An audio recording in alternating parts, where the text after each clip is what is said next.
Tervetuloa taas Kuningaskunnan tuuliohjelmasarjan pariin. Tällä kertaa katsomme, millaista sotaa Israelin maasta tällä hetkellä käydään. Tätä sotaa ei käydä ohjuksilla, vaan sanoilla ja niiden merkityksillä ihmisten mielissä. Professori Abraham Sion on laki- ja mediakeskuksen johtaja Arielin yliopistossa. Arielin yliopisto sijaitsee alueella, jonka nimi on jo osa tätä sotaa. This area for 2000 years was called Judea and Samaria. And you will find those names in the Bible. You will find them in the New Testament. You will find them in the Old Testament. These areas were known as Judea and Samaria.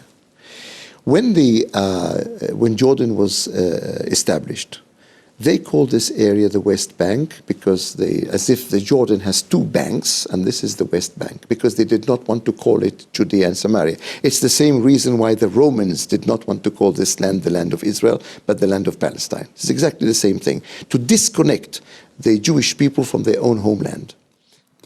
Länsiranta-nimen lähtökohta on siis Kuolleen meren hautavajoamassa virtaava Jordanjoki. It's an Arab narrative calling it the West Bank. Of course, you cannot have such a large area as a bank of a river, especially when the Jordan is such a tiny river in comparison to any river in Europe. Maailma kuitenkin on valinnut nykyään kutsua koko Juudean ja Samarian aluetta sen historiasta välittämättä tämän puron rannaksi. So this is the Arab narrative, and it so happened, and I think it's done very cleverly from the part of the Arabs, that their narrative is being taken up by the world, by the Europeans, by the Americans, by the Western world. I'm not talking about Muslim countries who say yes to everything that the Palestinian wants them to say. But I'm talking about the Western world, the democratic countries, people who think, who know, who studied, who learn, and the Arab narratives has been taken. Länsimaat näyttävät siis toimivan tässä viestintäsodassa arabimaiden ehdoilla. Arabimaiden sanoille antamat sisällöt painavat vaa'assa enemmän kuin historian tosiasiat. Tammikuussa 2014 Unescon Pariisin päämajassa oli tarkoitus olla esillä juutalaisen kansan ja Israelin maan 3500-vuotisesta historiasta kertova näyttely, jonka nimenä on Kansa, kirja, maa. Unesco kuitenkin perui aivan viime hetkellä näyttelyn avaamisen, koska arabimaat sanoivat näyttelyn vahingoittavan menossa olevaa rauhanprosessia. Is there any peace in this process? If we would have said the process to establish a Palestinian state who will fight Israel for the next 1,000 years, how would this appear? How would this appeal to the people? You don't say we want to establish a Palestinian state to fight you for many years to come. We say we want a peace process. But when you say we want peace, you bomb buses and you kill people in cafes and you kill people in the streets and in holidays, and it's a peace process. YK:n nettisivuilla Palestiinan tarkkailijavaltion esittelyn yhteydessä on molemmat Palestiinan kansallissopimukset, joista jälkimmäinen on vuodelta 1968. Sen Israelin valtion tuhoamista esittelevät ajatukset ovat siellä avoimesti nähtävillä. Esimerkiksi artiklassa 21 sanotaan, että Arabi-Palestiinan kansa, joka ilmaisee itsensä aseellisena Palestiinan vallankumouksena, hylkää kaikki ratkaisut, jotka ovat korvikkeita totaaliselle Palestiinan vapauttamiselle. PLO lupasi vuonna 1996 poistaa kansallissopimuksesta nämä Israelin tuhoamisesta puhuvat kohdat, mutta uutta kansallissopimusta ei kuitenkaan koskaan ole tehty. Palestiinalaisjohtajien puhe palestiinalaisvaltiosta länsirannalla on siis vain yksi osa tätä sanoilla käytävää sotaa. Oikeasti palestiinalaisjohtajien tavoitteena ei siis ole saada haltuunsa länsirantaa, vaan koko vanha Palestiina. Israelin itsenäisyyspäivää palestiinalaiset kutsuvat nimellä Nakba, eli kansallisen katastrofin päivä. Balatan pakolaisleirin poikien peruskoulun opettaja kertoo, miten Nakbaa vietetään Suomenkin rahoittaman YK:n alaisen palestiinalaispakolaisjärjestö UNRWAn koulussa. وبعدين يوم النكبة بيرفعوا رايات السود وبيطلعوا في مظاهرات وبيعلقوا بوسترات في الشوارع وفي المدارس بيحيوها في كلمات عن النكبة. What is the Nakba? The Nakba is the loss of the war at the time of independence. Now, the Arabs, 7 armies of the Arabs invaded what was known as Palestine. They invaded western part of Palestine. To do what? To obliterate, to annihilate the Jewish population in the western part of Palestine. That was their aim. That was their avowed object. That's what they said they're going to do. They failed. So it's not Nakba. They did not manage to kill 100,000 or 200,000 Jews. So it's a problem. They have a Nakba. Juutalaisten tuhoamisen epäonnistuminen on osa palestiinalaiskulttuuria ja sitä opetetaan aina lasten kesäleirejä myöten. نغرس فيهم ثقافة النكبة عشان يعرفوا إنه هم من وين كانوا أصلاً وين إجوا. حتى أسماء المجموعات هي مسمية بأسماء مثلاً حيفا، عكا، كل مجموعة سمت اسم من أسماء اللي من المنطقة اللي تهجرت منها على أساس يضل مغروس بذاكرة كل طفل موجود. بنحاول إحنا كمان في الأيام العادية يوم النكبة بنيجي على المدرسة بنعمل إحياء للمناسبة. المرة الماضية عملنا خيام وحطينا على كل خيمة اسم قرية من القرى المهجرة على أساس إنهم كمان يعرفوا القرى اللي موجودة بالمخيم. Now, when you say Nakba, you say, "Oh, it's a terrible thing." But if you would say, "No, it's our problem because we failed to kill the Jews," it would have sounded otherwise. It's all a matter how you put it. It's the narrative that is going on, and the narrative is all Arab. And the amazing Western population are taking it as if it came from God. Hitler kehitti aikanaan juutalaisia vastaan työkalun nimeltä Iso valhe ja syytti heitä Saksan kaikista ongelmista. Iso valhe on niin suuri, ettei kukaan usko sitä valheeksi. Kun sitä sitten tarpeeksi toistetaan, ihmiset alkavat uskoa siihen. Hitler käytti tätä menetelmää menestyksekkäästi toisen maailmansodan aikoihin tekemään juutalaisten tuhoamisesta yleisesti hyväksyttävää toimintaa. Palestiinalaisten johtajat omaksuivat saman toimivaksi todetun menetelmän. Esimerkiksi käsitteet miehitetty länsiranta, laittomat siirtokunnat tai apartheid-valtio ovat esimerkkejä isoista valheista, joilla juutalaisvastaisuus nykyään pyritään oikeuttamaan. So now when you go and you speak to people in Scandinavia or in Europe or in Australia, telling them 1,000 times a day that Israel is an apartheid state. We have a Supreme Court, who is an Arab. We have judges in the courts that are Arabs. We have Arabs in the Knesset, in the Israeli parliament, who are representatives of the Palestinians in the Knesset. They work for them, not for the Israeli state. We are apartheid. So those lies have been repeated again and again and again. Palestiinalaisten johtaja Mahmud Abbas on Hitlerin propagandan ekspertti. Toisen maailmansodan jälkeen antisemitismi siirtyi Saksasta Venäjälle ja muuntui siellä antisionismiksi eli Israel-vastaisuudeksi. Abbas väitteli tohtoriksi Moskovassa Patrice Lumumba-yliopistossa, johon jo Yasser Arafatilla oli yhteys. Vuonna 1982 valmistuneessa väitöskirjassaan Abbas pitää keskitysleirillä kuolleiden juutalaisten määrää suuresti liioiteltuna ja esittää jopa, että keskitysleirien kaasukammioita ei käytetty juutalaisten tappamiseen. Abbasin ja Arafatin valheet jatkavat siitä, mihin natsit lopettivat. Iso valhe näyttää natsien jälkeenkin sisältävän aina saman viestin. Sen mukaan juutalaiset ja Israel ovat tämän maailman ongelma. Jos heistä päästään eroon, sitten kaikki on hyvin. Something also I think very funny in all this. You have a nation that is 4,000 years old, who has a Bible that is the best thing that happened to the world. And in that Bible, Jerusalem is mentioned 600 times. And for 2,000 years, Israel, the Jewish people all over the world, pray facing Jerusalem. And comes up a nation which was established only 60 years ago and says, we want Jerusalem. Isn't that interesting to see the balance between a nation 4,000 years old? Jerusalem was always its capital. Jerusalem was never the capital of any other nation. It was not the capital of any other state. Neither the Jordanians made Jerusalem their capital. The Ottoman Empire did not have Jerusalem as its capital. Seuraavalle palestiinalaispakolaisten sukupolvelle opetetaan UNRWAn kouluissa juutalaisen kansan suhteesta Israelin maahan näin.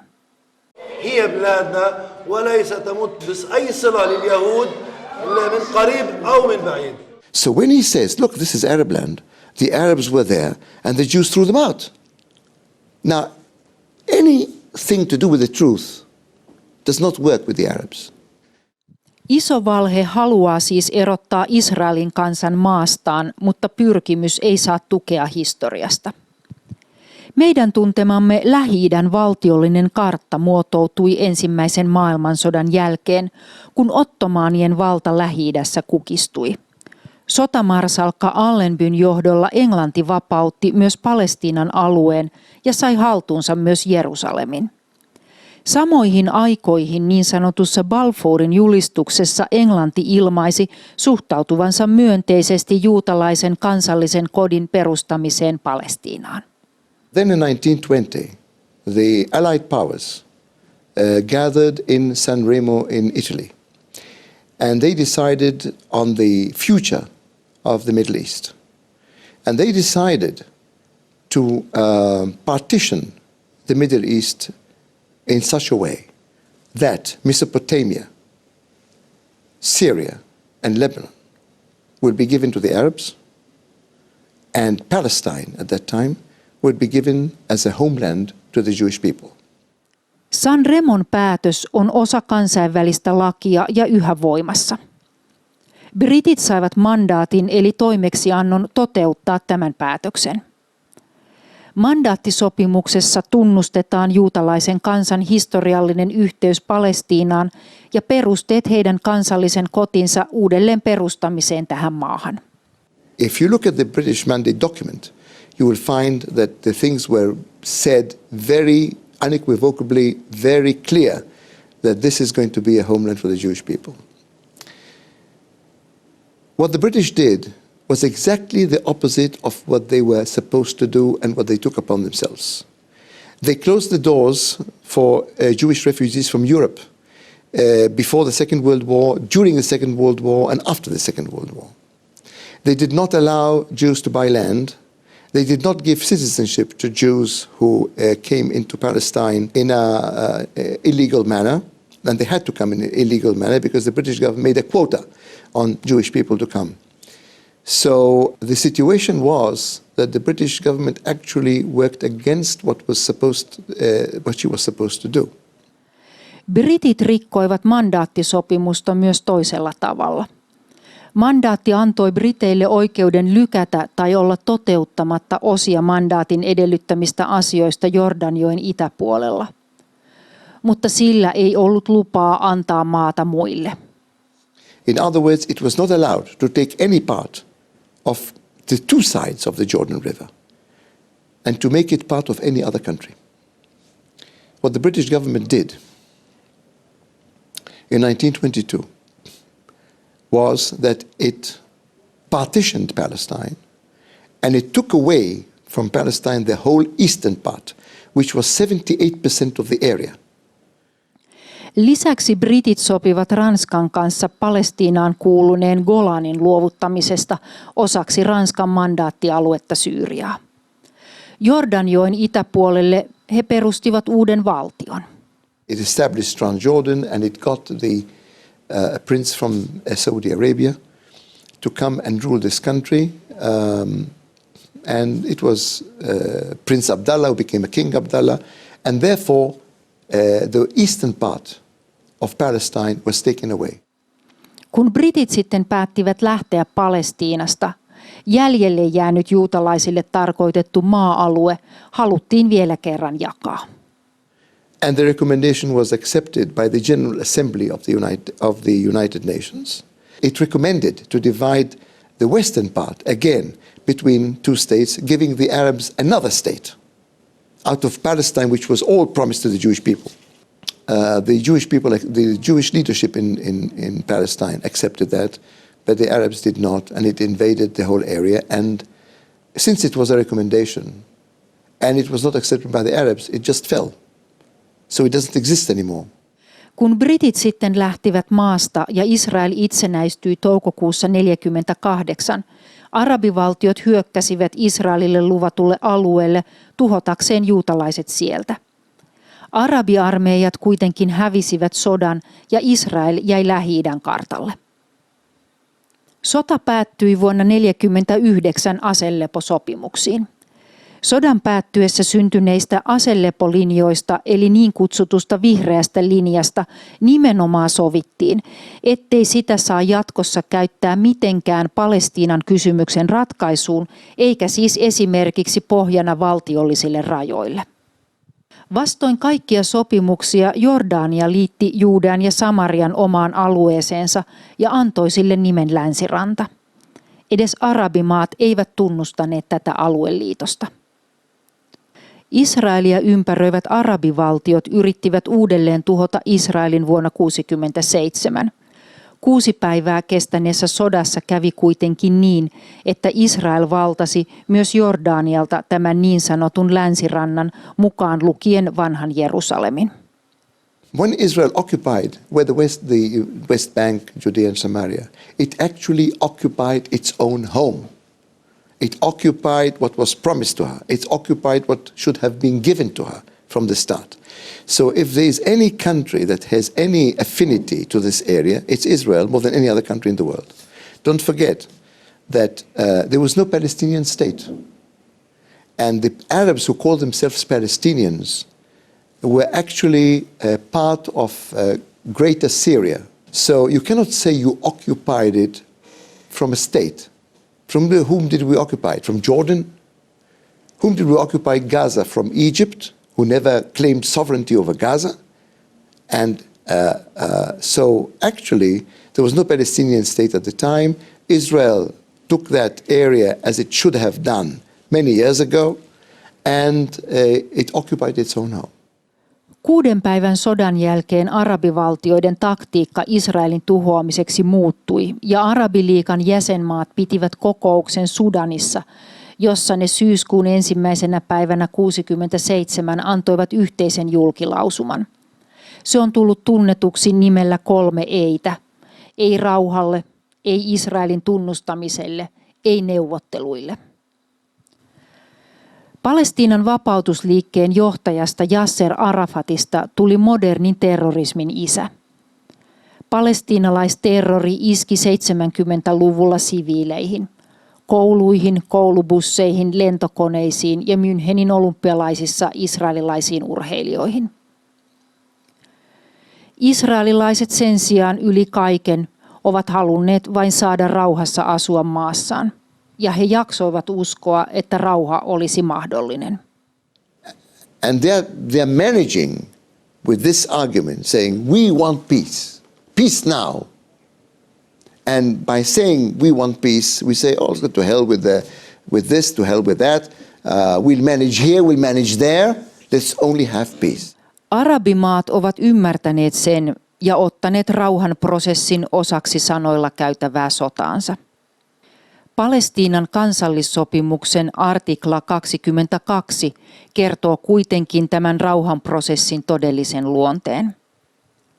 Palestiinan vapauttaminen tuhoaa sionistien ja imperialistien läsnäolon ja edistää rauhan vakiintumista Lähi-itään. Arabien sionismi tarkoittaa kaikkia juutalaisia, jotka asuvat Israelissa. Vaikka palestiinalaisten kansallissopimus suoraan puhui juutalaisten tuhoamisesta, Israel itse loppumattomassa rauhan kaipuussaan kompastui uskomaan rauhanpuheisiin. in 1993, the Israeli government came over to the Palestinian leadership who were in Tunis, 3,000 kilometers away, and told them, we want to have peace with you. We are willing to give you a state, or to give you autonomy, or to give you some sort of self-determination for the sake of real peace. Israel kuvitteli, että terroristi olisi lakannut olemasta terroristi ja toi Arafatin takaisin. So we brought him over from Tunis. We made him a president. We put a red carpet in front of him. And the outcome was that he attacked Israeli army, he attacked Jewish civilians, he attacked cities, he attacked buses, he attacked cafes, cinemas, and he killed indiscriminately people who had nothing to do with the war, with the fighting. It was not an army that he was fighting civilians. In the end, it turned out to be a big mistake, because even his close friends said that Arafat had a scheme to have a Trojan horse put inside Israel to destroy Israel within the Green Line, not in the West Bank, within the Jewish state. That was the idea, to put a Trojan horse, in other words, to come in and fight from within. It turned out to be that this is not leading to peace. And actually what we are being forced by the European Union and by the United States is to carry on with giving the Palestinians a state while we are getting nothing in return. We're not even getting peace. Myös osa kristityistä on kääntynyt tässä sanoilla käytävässä taistelussa Israelia vastaan. Koska Israel mainitaan Raamatussa yli 1700 kertaa, sitä on vaikea pyyhkiä sieltä pois. Kristityille helpompaa on ollut vaihtaa Israel-sanan merkitys vertauskuvallisesti tarkoittamaan heitä itseään ja uskoa, että Jumala on hylännyt juutalaiset. Tämä korvausteologiaksi kutsuttu oppi on ollut kristittyjen juutalaisvihan takana pian 2000 vuotta ja sen nykyversiota kutsutaan täyttymyksen teologiaksi. Viime vuosina Israelin tuhoa tavoittelevat palestiinalaisjohtajat ja Israelille selän kääntäneet kristityt ovat luontevasti löytäneet toisensa. Tuore esimerkki tästä on maaliskuussa 2014 Jeesuksen syntymäkaupungissa Betlehemissä järjestetty Christ at the Checkpoint eli Kristus tarkastuspisteellä -konferenssi. Tämä kristilliseen kaapuun puettu 5-päiväinen konferenssi kävi sotaa Israelia vastaan palestiinalaisten isoilla valheilla aina apartheidia myöten. Tapahtuman julkilausuma kielsi Israelin raamatullisen oikeuden maahansa ja tapahtuman järjestäjiä on mukana tukemassa Israel vastaista BDS-boikottikampanjaa. Palestiinan presidentti Mahmoud Abbas puolestaan lähestyi kristittyjä jouluna 2013 näin.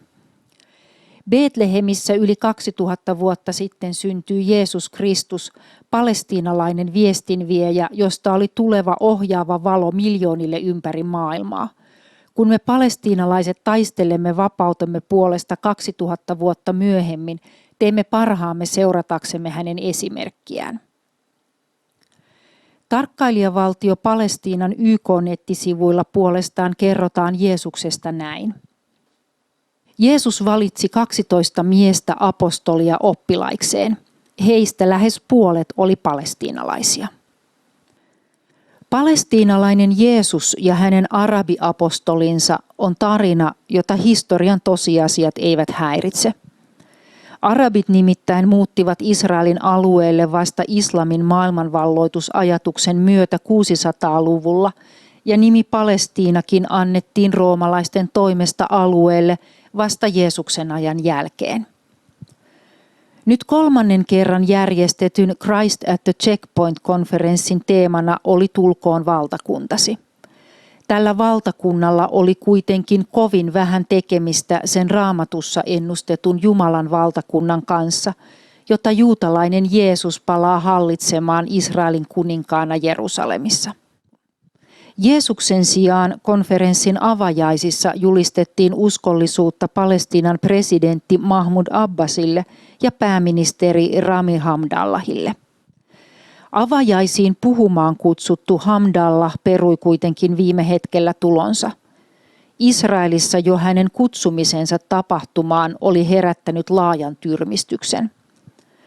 Anna ja yliopiston johtajana toimivan Hamdallahin siunauksella järjestettiin nimittäin vuonna 2001 brutaali juhla Jerusalemin Sbarro-pizzeriaan tehdyn itsemurhaiskun kunniaksi. Tällä terrorismiin kiihottamisesta tunnetulla yliopistolla Nabluksessa juhlittiin 15 ihmisen kuolemaa ja 130 loukkaantumista. Korvausteologia on aina ollut juutalaisia vastaan. Nyt se on siis valinnut olla samalla puolella palestiinalaisterrorin kanssa. Se, joka uskoo, että ilman juutalaisia ja Israelia maailma olisi parempi paikka, sanoo samalla ei juutalaiselle Jeesukselle ja hänen hallitsemalleen 1000-vuotiselle Israelin kuningaskunnalle. Isoihin valheisiin ovat vaarassa kaatua myös kaikki kristityt, jotka eivät ole valinneet rakkautta totuuteen. Suurten valheiden edessä kestää vain Jumalan sana. Jeremian kautta Israelin Jumala puhuu israelilaisista näin. Minä parannan heidät ja avaan heille rauhan ja totuuden runsauden. Minä käännän Juudan ja Israelin kohtalon ja rakennan ne entiselleen. Rukoillaan vielä yhdessä. Kiitos Isä siitä, että olet antanut meille sanasi. Anna meille armosi, että erotamme totuuden valheesta, emmekä valheiden tähden käänny Israelia vastaan. Isä, anna meille rakkaus totuuteen ja pidä mielemme kirkkaina. Suo meidän pysyä linjassa sinun sanasi ja pelastussuunnitelmasi kanssa. Jeesuksen nimessä, aamen.